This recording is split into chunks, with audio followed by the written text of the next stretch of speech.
2월의 첫 주간을 맞이한 모든 성도들에게 주 안에 풍성함이 있기를 축복합니다.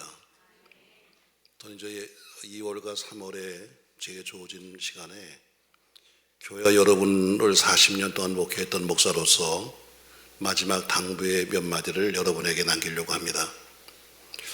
제가 베드로 전후서의 말씀은 여러 번 제가 설교했기 때문에 여러분이 대충은 짐작을 하실 겁니다.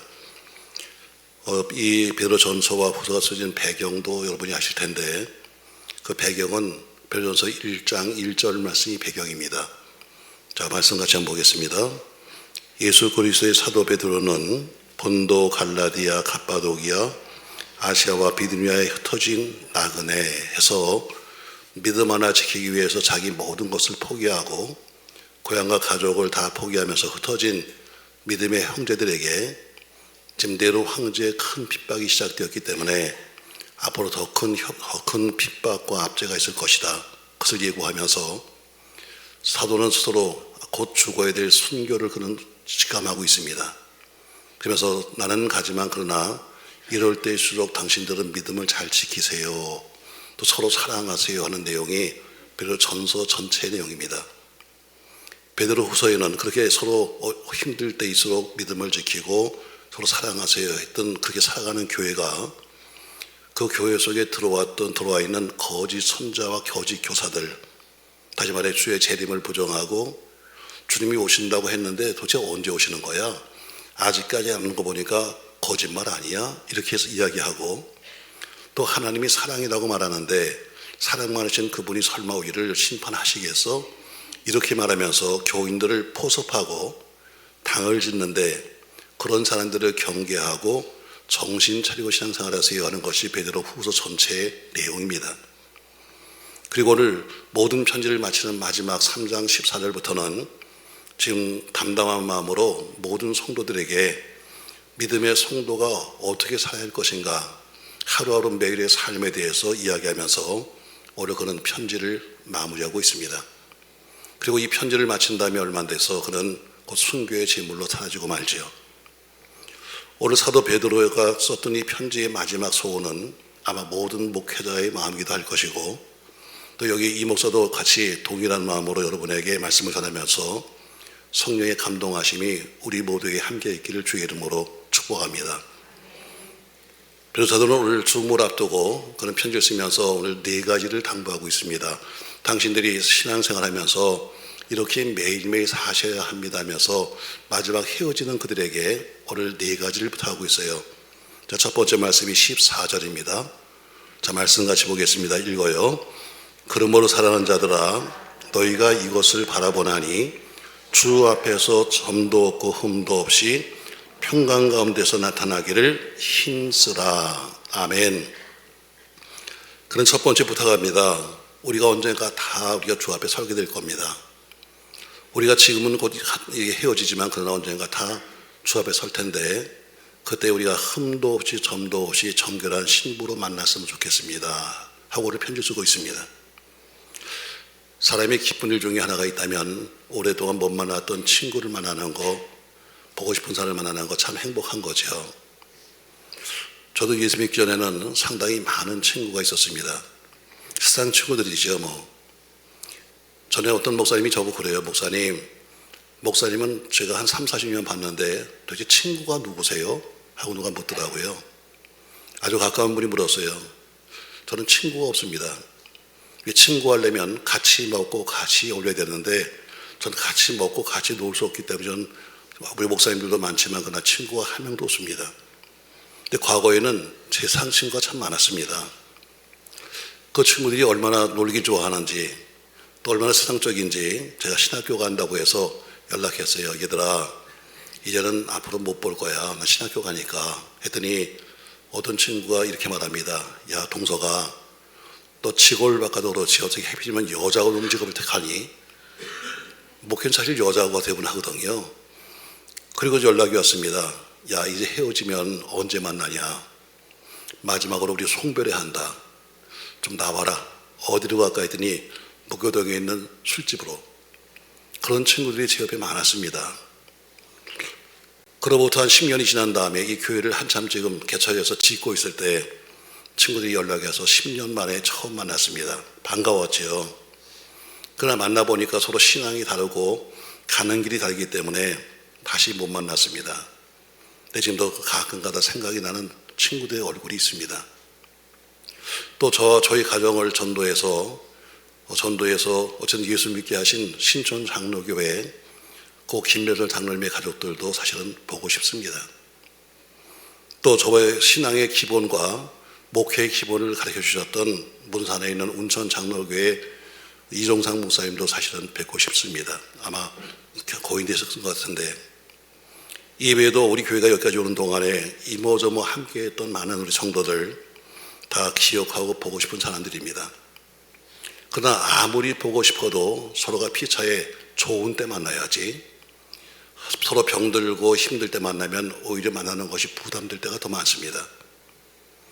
여러분에게 이거 찾아왔는데 아주 가까운 사람이에요. 근데 보니까 다 모든 거 잊어버리고 우리가 병들어서 나타나면 여러분 만나는 게 좋아요? 싫어요? 몰라요? 만나고는 쉽지만 부담되는 거예요. 그렇지 맞습니다, 여러분. 아무리 보고 싶은 사람이라 할지라도 피차에 서로 건강하고 피차에 서로 무망 가운데 만나면 반갑고 좋죠. 그러나 만약에 병들고 불행한 신세로 서로 만난다면 오히려 유감스러울 겁니다. 마찬가지로 언젠가 여러분과 제가 다 장차 주 앞에서 만날 거예요. 그러나 그때 점도 없고 흠도 없이 만난다면 얼마나 행복하겠어요. 바로 오늘 베드로는 걸리게 하는 겁니다. 언젠가 우리가 다 주님 앞에 만날 겁니다. 근데 나는 당신들이, 내가 가르쳤던 성도들이 우리 모두가 점도 없이 흠도 없이 만났으면 좋겠습니다 하는 편지를 쓰고 있는 겁니다. 다시 말해 승리한 모습으로 만났으면 좋겠다. 우리가 죄악 가운데 구속받은 것은 은이나 그런 것이 없어질 것으로 받은 것이 아니라 흠 없고 성 없는 어린 양 예수 그리스도의 피로 구원받았기 때문에 우리 모두가 점 없고 흠 없는 모습으로 만날 수 있기를 주의 이름으로 소망합니다. 예수는 마태복음 24장 우리 마지막 재림장에서 말씀하시기를 이렇게 40절부터 말씀하고 있어요. 같이 한번 읽겠습니다. 그때 두 사람이 밭에 있음에 한 사람은 데려가고 한 사람은 버려둠을 당할 것이요, 두 여자가 맷돌질을 하고 있음에 한 사람은 데려가고 한 사람은 버려둠을 당할 것이니라 하고 기록하셨는데, 도대체 같은 시간에 누구는 데려가고 누구는 버리실 것인가? 마땅히 죄인은 버리실 것이고 무흠한 자는 데려갈 것입니다. 그러므로 우리는 매일마다 삼가 조심해서 매일매일 거룩한 신앙생활을 해야 합니다. 요즘 저는 철야 예배 때 창세기를 강의하고 있습니다. 창세기 28장에 보면은 야곱이 형을 피해서 도망가는 장면이 나옵니다. 베델의 사람을 만나게 되죠.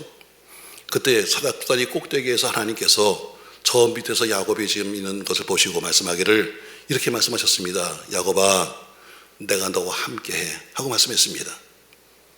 근데 그 약속을 받은 그 야곱이 뭐라고 대답했는가 하면 하나님 두렵습니다 이렇게 말합니다. 아니 하나님이 함께한다 그러면 좋은 거 아니에요? 근데 어때요? 야곱은 말하기를 하나님 오히려 두렵습니다 이렇게 말해요. 맞습니다 여러분. 우리가 하나님에 대해서 막연히 성경 공부나 좀 하고 설교 통해 들었을 때는 들어도 아무런 소용이 없습니다. 그냥 들을 때뿐이지 별거 아니에요. 마치 야곱이 하나님은 누구냐 물었더니 하나님은 우리 할아버지 하나님, 우리 아버지 하나님 이랬을 때는 사기도 쳤고 거짓말도 많이 했었어요. 근데 오늘 하나님이 어때요? 나는 내 하나님이야 했을 때 그때부터 두려워했습니다. 마찬가지로 우리도 하나님을 직접 만나고 나면 우리 생활과 우리 삶이 달라집니다. 공부를 통해서 좀 배우고 설교 통해서 좀 들어주니까 그렇지 직접 그 하나님이 내게 오시면은 우리가 달라질 수밖에 없는 거죠. 왜냐하면 하나님의 거룩하심과 존귀하심 앞에 서보니까 난 아무것도 아닌 것을 알기 때문입니다. 육신을 입고 오신 하나님, 다시 오신다고 약속했던 주님 앞에 우리 모두가 흠없고 정없이 모두가 설 수 있기를 주의 이름으로 축복합니다. 오늘 베드로사도는 편지를 쓰면서 마지막에 그들에게 당부하기를 앞에 모든 걸 정리하면서 마지막에 결론을 나는 당신에게 이걸 원합니다. 언젠가 다 우리가 저 앞에 설 텐데 그때 우리가 꼭 만났으면 좋겠습니다. 점도 없고 흠도 없이 만나기를. 아멘. 오늘 게 첫 번째 당부였습니다. 자, 두 번째 그는 당부하고 있습니다. 15절 16절입니다. 말씀 같이 읽겠습니다. 또 우리 주의 오래 참으심이 구원이 될 줄로 여기라. 우리가 사랑하는 형제 바울도 그 받은 지혜대로 너에게 이같이 썼고 또 그 모든 편지도 그들에게 관하여 말하였으되 그 중에 알기 어려운 것이 더러 있으니 무식한 자들과 곧세지 못한 자들이 다른 성경과 같이 그것도 억지로 풀다가 서로 멸망에 이르느니라. 아멘. 자, 오늘 본문에 보니까 16절에서 성경은 알기 어려운 것이 더러 있다고 합니다. 자, 성경에 알기 어려운 것이 상당히 많죠. 뭐 아무리 신학을 공부하고 신학 박사가 되고 별짓을 다 해도 성경에는 모르는 것도 성입니다. 주님의 재림에 관한 일, 주님의 부활에 관한 일, 영적인 일은 믿음이 성장하지 못한 자에게는 이해하기 어려운 사건들입니다. 아무리 믿음이 있어도 이해하기 힘든데 그걸 성경에 나온 거 읽었다고 이해 되겠어요? 그리고 16절 하반절에 보니까 무식한 자들과 고세지 못한 자들이 다른 성경과 같이 그것도 억지로 풀다가 스스로 멸망에 이르렀다 이렇게 말합니다. 억지로 풀다가. 맞습니다. 오늘 베드로는 편지 쓰면서 성경 말씀을 억지로 풀지 마세요. 그냥 믿으세요 이렇게 말합니다. 여러분, 성경을 여러분 푼다고 해서 지멋대로 풀어놓으면 되겠습니까 여러분? 그러니까 그냥 믿어라. 전 제가 늘 말하지만 제가 자주 싫어하는 단어가 뭐냐면 이런 겁니다. 목사님들이 우린 성경을 말씀을 쪼갭니다. 왜 쪼개? 여러분, 말씀은 믿으면 되는 거지 말씀을 쪼갤 필요가 없어요. 근데 맨날 말씀을 쪼갠데 뭐 이렇게 쪼갤 게 많아? 아무리 쪼개도 인간은 여러분 다 이해할 수 없는 거예요. 모르면 믿어. 우리가 수학 공식을, 과학 공식을 여러분 우리가 푸는 걸 알아요? 몰라. 답만 알아. 답만 알아도 살아.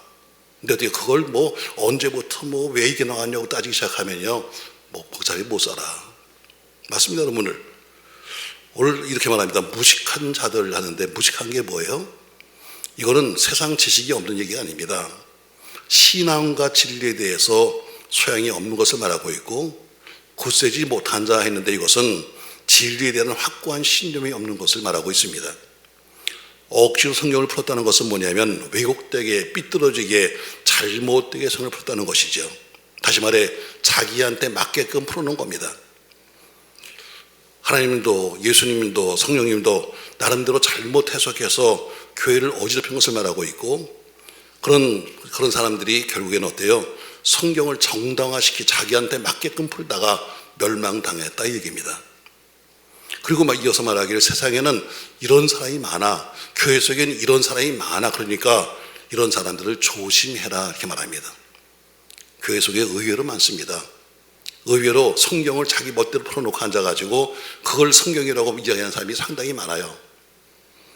맞습니다, 여러분. 자기 좋아하는 구절만 몇 개 외우고 그것처럼 된다고 떠드는 사람이 많습니다. 여러분, 성경은요 반드시 앞뒤의 배경과 결과를 모르고는 풀 수가 없는 겁니다. 자, 예를 하나 들게요, 여러분. 우리가 주로 개업하는 집이나 또 사업장에 가면 주로 첫 번째 설교가 뭐냐면 거의 비슷합니다. 욥기서 8장 7절 말씀이죠. 이런 말씀입니다, 여러분. 자, 한번 같이 읽어요. 내 시작은 미약하였으나 내 나중은 심히 창대하리라. 주로 이 말씀을 제일 많이 합니다. 다 좋아하죠. 야, 내가 지금 시작은 구멍가게로 시작했지만 내가 앞으로 큰 슈퍼가 된대. 내가 지금은 작게 시작했지만 앞으로 나는 거부가 될 거야. 아주 요 말씀만 달달달달달달 외우고 있습니다. 그러니까 결국엔 안 되는 거예요. 왜? 앞부분을 모르니까. 여러분, 그 말씀을 하려면 반드시 따라오는 것이 뭐냐면요, 앞에 있는 말씀을 알아야 됩니다. 자, 여기서 8장 5절부터 보겠습니다. 자, 5절 말씀 같이 읽어요. 내가 만일 하나님을 찾으며 전능하신 이에게 간구하고, 6절, 또 청결하고 정직하면 반드시 너를 돌보시고 내 의로운 처소로 평안하게 하실 것이라. 이게 조건이에요. 이 5절 6절의 조건이 되는 사람에게 7절 복을 주는 거지, 막 살고 사기치는 사람에게 야, 네가 시작은 작겠지만 큰 부자 될 거야, 이거는 안 맞는 얘기지요. 자, 무슨 얘기입니까 여러분? 내가 무조건 사업하면 내가 큰 거부될 거야, 이게 아니라 먼저 하나님께 부지런히 기도해야 한다. 또 이제 늘 자신을 돌아보면서 늘 하나님께 회개해야 한다. 그리고 매사에 청결하고 정직하게 살아야 한다. 그러면 하나님이 너를 돌아보실 텐데 형통케 하신다. 형통의 결과가 뭐냐? 나중은 심히 창대하다. 아멘. 앞부분이 있어야 뒤가 나오는데 우리는 항상 뒤만 외우면서 큰 부자가 될 거야. 여러분, 부자 될 리가 없습니다, 여러분.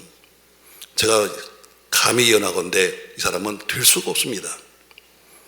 결국 신앙생활은 뭐예요? 신앙생활이라는 것은 하나님이 내게 맞춰주는 게 아닙니다. 내가 그분을 따라가는 겁니다. 우린 거꾸로 하나님 보고 오라는 겁니다. 나 이렇게 살 테니까 당신 오세요. 아닙니다, 여러분. 신앙생활은 내가 그분을 따라가는 겁니다. 음식도 골라 먹으면 영양실조 걸리는 것처럼 성경도 그렇게 몇 가지만 골라 먹으면 영적 영양실조가 걸리는 겁니다. 주신 말씀이 여러 가지가 있잖아요. 때론 책망해도 아멘, 때론 축복해도 아멘, 손해가 있어도 아멘. 이럴 때는 아멘 하는 거예요. 다시 한번 할게요, 여러분. 책망을 해도, 왜 저 뒤에는 안 해? 자, 책망을 해도 아멘입니다, 여러분. 축복을 해도 아멘입니다. 손해가 돼도 아멘입니다. 맞습니다, 여러분. 성경은 자기 멋대로 푸는 것이 아닙니다. 억지로 껴맞추는 것도 아닙니다. 성경은 하나님 방법대로 풀어야 합니다. 오늘 지금 이런 편지를 쓰면서 마지막 곧 죽음을 앞두고 있는 사도가 마지막 편지 맨 마지막에 요약해서 지금 부탁합니다. 첫 번째, 우리 모두가 다 정결한 신부로 주 앞에 섰으면 좋겠습니다. 두 번째, 성경을 억지로 풀지 말고 믿으십시오. 이렇게 말합니다. 왜? 그 당시는 무슨 특별한 이 다른 책이 없으니까 자기 멋대로 갖다 풀어놓는 겁니다. 그리고 그걸 맞다고 우기는 거죠. 자, 세 번째 부탁합니다. 17절 말씀입니다. 같이 읽겠습니다. 그러므로 살아난 자들아, 너희가 이것을 미리 알았은즉 모험한 자들의 미혹에 이끌려 너희가 굳센 데서 떨어질까 삼가라. 아멘. 떨어질까 삼가라. 좋을까 삼가라. 자, 여기서 한번 쳐다보세요. 좋은 인간이 있으면 좀 꼬집어줘. 난 참 이상해요. 아니, 우리가 말이죠, 어떤 분은 와서 아침부터 와서 주일학교 봉사 열심히 해요. 와서 애들 데리고 막 깔깔대고 웃고 그냥 이러다가 예배 시간만 되면 좋은다? 뭐 잘못된가요, 여러분? 어떤 사람은 찬양대 할 때는 그냥 좋아서 이러는데 찬양 딱 끝나면 잔다? 여러분, 뭔가 잘못된 거예요. 안내위원 헌금회 할 때는 그렇게 잘하는데 예배만 시작되면 잔다? 교회는 목적이 뭔데, 우리가?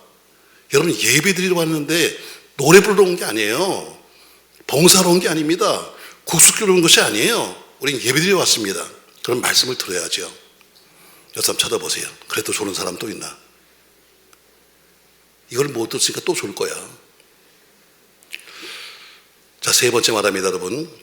당신 믿음이 떨어질까 조심하세요. 이렇게 말합니다. 여러분, 우리의 신앙이란 것은 모래 위에 세워서는 안 되는 거죠. 집을 지어도 반석에 지어야 되는 거죠. 그럼 우리 믿음이 반석에 있다고 해서 절대로 교만해서는 안 됩니다. 항상 넘어질지 모르니까 조심해야 됩니다.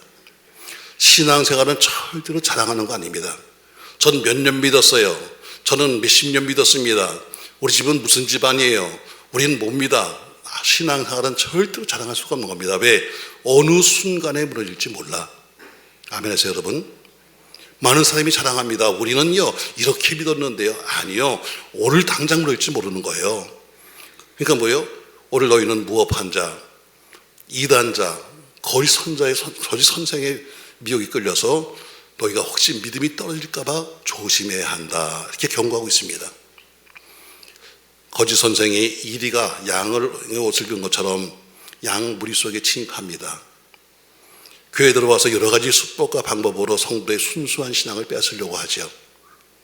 여러분, 이단일수록 보세요. 이단들의 특징이 뭔지 아십니까? 여러분, 열심히 찬송합니다. 박수를 치면서 열심히 찬송합니다. 가보세요, 여러분. 가끔 나오죠, 요새. 열심히 기도합니다. 성경 공부 열심히 합니다. 성경도 열심히 읽어요. 때로는 이적도 행합니다. 예언도 한다고 말하고 있고 방언도 하고 방언 찬송도 합니다. 예언을 한다고 온 교회에다가 자기 생각을 퍼뜨립니다. 그리고 특징이 뭐냐? 이것저것 싸다가 교인들 입에 갖다 먹여줍니다. 아이고, 나 이거 쓰세요, 가지세요, 필요하시죠 하면서. 이게 이단의 특징입니다, 여러분. 그리고 어때, 무슨 초상이 났다, 무슨 뭐 경조사가 생겼다면 제일 먼저 뛰어가서 그리스도의 사랑을 실천합니다. 그래서 사람들을 모읍니다. 그리고 나서는 끝에 가서는 꼭 이렇게만 합니다. 아유, 사랑이 없어 교회가. 아유, 사랑이 없어, 식었어. 이게 특징입니다. 이런 교회를 본 적이 없어. 이런 말로 사람 마음을 호려갑니다. 결국 당을 찍고 그 무리를 때리고 여기저기 교회를 다니면서 순례합니다. 왜? 자기를 인정할 때 찾는 거죠. 그러나 중요한 것은 소리는 괭가리같이 떠들어도 그 중심에는 그리스도의 진리가 없는 겁니다. 말과 행동의 독소가 있고 오히려 그 무리의 영혼을 책임지지 못하고 결국 주님께로부터 멀어지게 만들고 떨어지게 한다는 겁니다. 그래서 오늘 말하기를 너희는 떨어질까 조심해야 한다 하면서 마지막 때가 되면 될수록 내가 신앙생활 조심해야 한다, 이렇게 말씀하고 있습니다. 구약성경 열왕기상에 보면요, 유대의 젊은 선지자 한 명이 있었습니다. 하나님이 글을 쓰셨어요. 그래서 야, 북이스라엘 가면 여로보암 왕이 아주 지금 신앙생활이 개판인데 가서 예언 좀 해라, 너희 망한다고. 젊은 선지자가 그 말씀을 듣고 여로보암 왕을 만나러 갑니다. 하나님이 딱 조건을 붙이셨어요. 그 대신에 가면서 돌아오면서 누구도 만나지 말고, 누구 만나도 밥 먹지 말고 곧장 와야 된다. 그는 가서 일을 잘했습니다. 가서 감히 여로보암 앞에 가서 예언을 했어요. 당신 나라 망해. 여로보암 왕이 화를 냅니다. 손짓하는데 손이 어때요? 병들어 버렸습니다. 그를 기도해서 온전케 했습니다. 그리고 돌아오는데 길거리에서 거짓 선지자 노인을 만나게 됩니다. 이 노인이 나타나서 우리 집에 가서 좀 쉬다 가세요. 안 됩니다. 난 하나님이 절대로 그러면 안 된다고 그래서 했더니 이렇게 말합니다. 나도 목사야. 나도 선지자야. 어제 하나님이 밤에 내게 말씀하셨어. 너 데려가서 밥 먹이라고. 아, 그래요? 선지자세요? 가서 밥 먹고 그 다음날 사다리 물려서 죽었어요.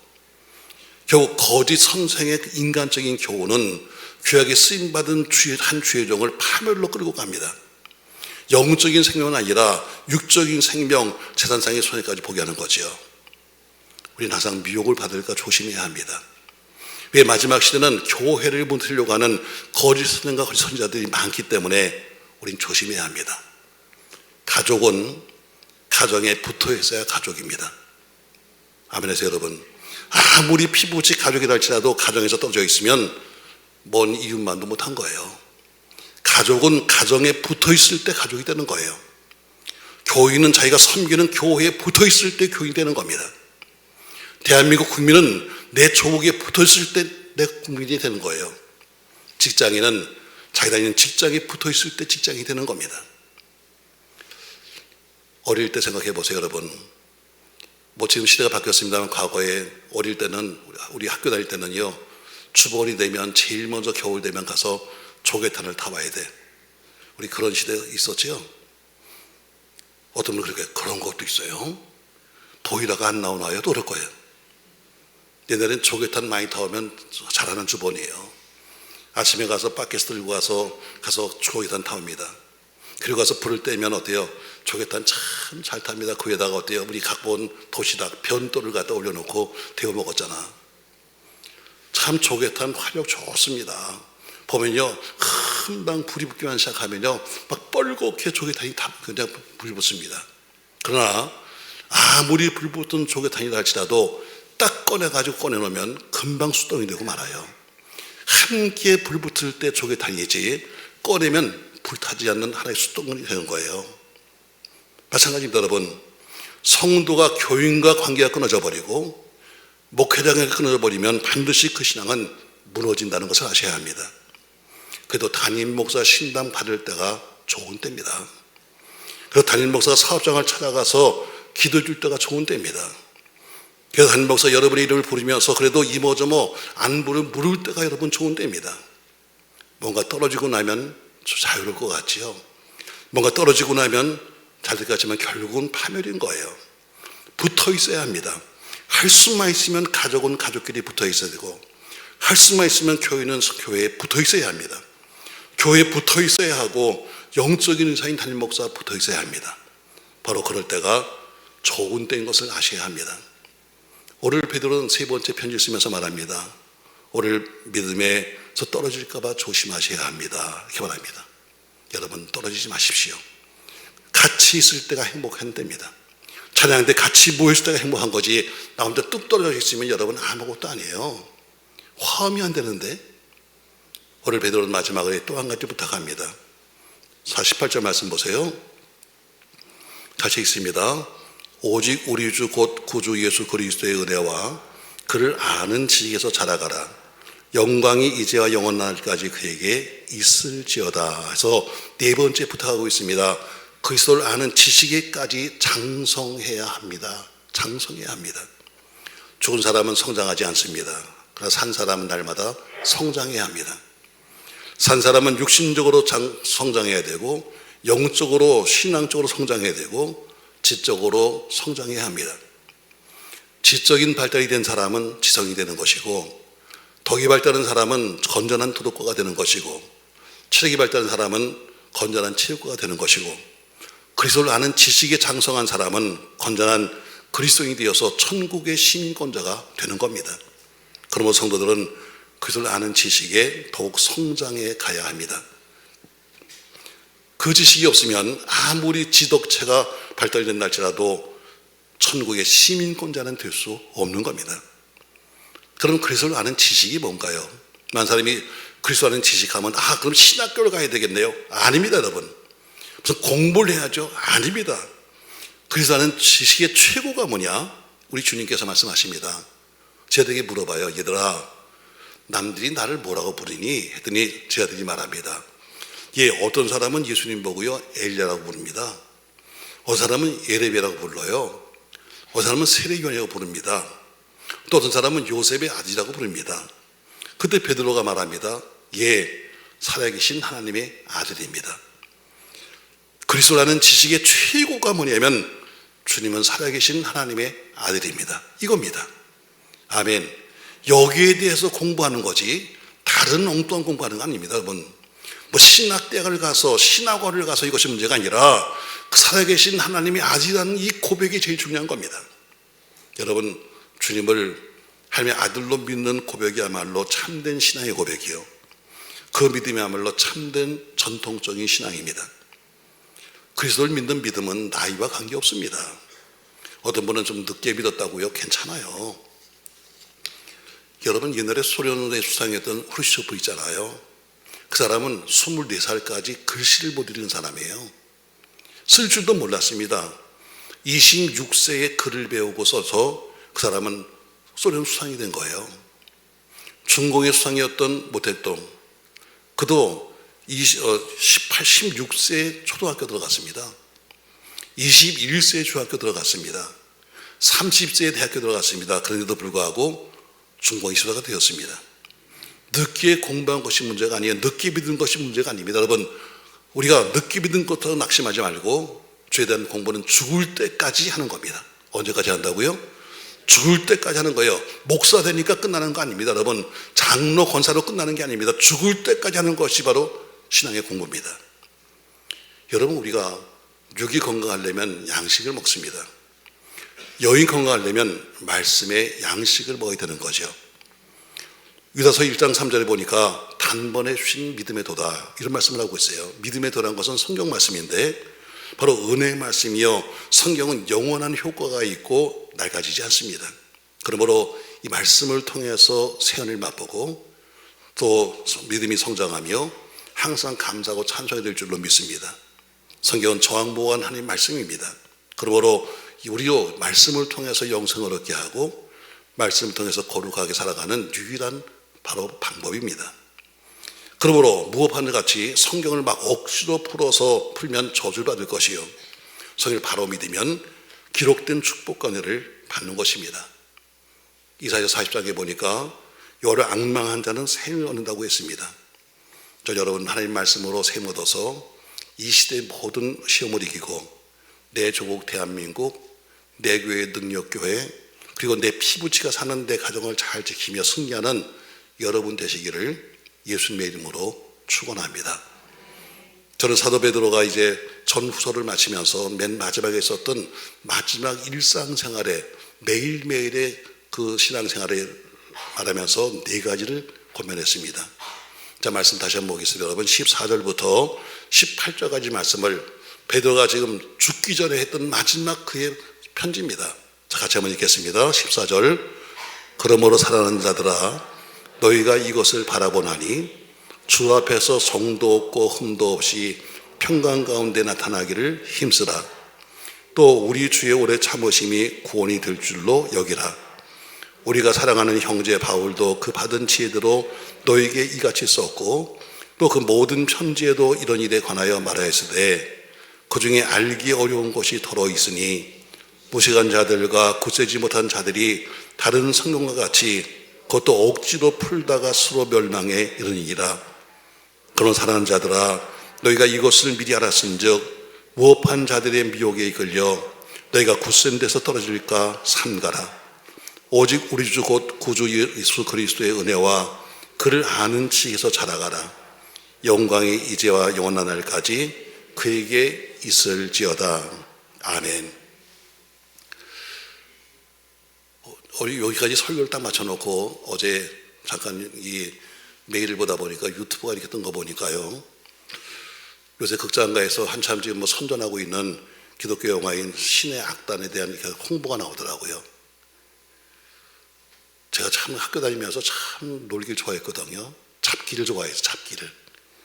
이렇게 전 여러분을 충분히 이해합니다. 난 목사가 하지 말려면 더 하고 싶은 거 제가 압니다. 제가 목사가 하지 마세요 그러면 혹 더 하는 사람인 것처럼 저도 학교 다니면서 선생님이 하지 말려면 왜 이렇게 하고 싶은지 몰라. 지금은 당구 동아리가 있고 학교에서 하지만 예전에는 당구 치다가 걸리면 정학이요.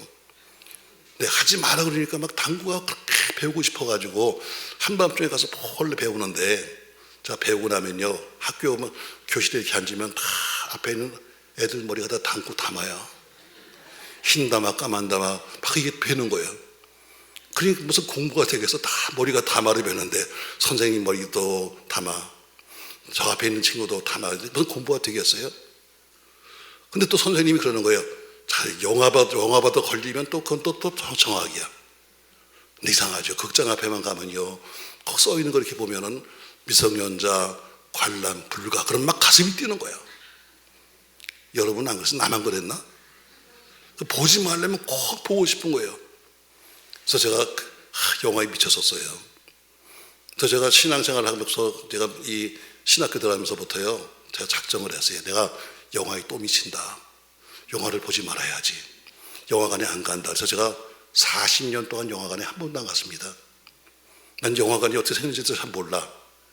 옛날에는 그냥 가면은 그냥 하나 보면 끝났는데 여기서 보니까 극장에서 여러 가지 하더라고요. 근데 잘 이해가 안 돼요. 어쨌든 요새 유튜브도 있으니까 설교 다 써놓고 어제 이 메일을 보다 보니까 유튜브가 뚝 떴는데 보니까 신의 악단, 요새 한참 이제 기독교 영화 나오잖아요. 거기에 대해서 홍보를 하더라고요. 근데 그 홍보하는 딱 말이 제 가슴을 탁 찔렀어요.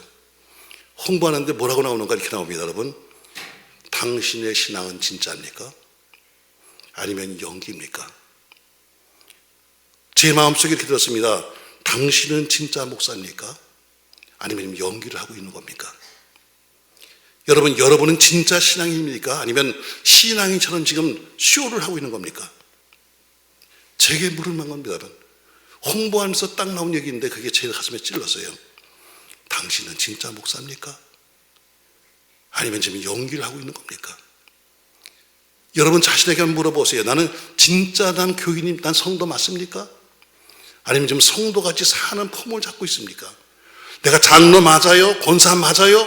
지금 아니면 그렇게 지금 폼을 잡고 있는 겁니까? 연기하는 겁니까, 여러분? 난 내게 묻는 것으로 들었어요. 당신의 신앙 고백은 가짜들의 연기가 아닙니까? 딱 두 마디 나오더라고요. 당신의 신앙은 진짜입니까? 아니면 연기하시는 겁니까? 당신의 신앙 고백은 가짜들의 연기가 아닙니까? 딱 두 마디 하는데 제가 거기서 가슴이 다 찔렸어요. 여러분, 우리가 진짜 신앙이라면, 진짜 예수님이라면 신앙이다운 삶이 여러분과 제게 필요합니다. 말로만 껍데기처럼 무슨 예수가 아니라 신앙인적인 삶, 목사 같은 삶, 장로 같은 삶, 권사 같은 삶이 여러분과 제게 있어야 합니다. 전 여러분 그렇게 사시기 바랍니다. 주님이 오시기 가까운 이때 오늘 베드로 사도는 마지막 편지에서 4가지를 쓰고 있습니다. 전 여러분이 오늘 이 4가지 정리하고 여러분 마치겠습니다. 오늘 이렇게 쓰습니다. 첫 번째, 우리 모두 주 앞에 서는 그날에 한 명은 낙오하지 말고 다 정결한 신부로 만납시다. 아멘. 두 번째, 성경을 억지로 풀려고 하지 말고 믿으십시다. 세 번째, 미혹한 사람들에게 속아서 하나님과 교회와 성도에서 떨어지는 사람이 되지 맙시다. 마지막으로 그리스도의 아는 지식이 날마다 성장하기를 예수님의 이름으로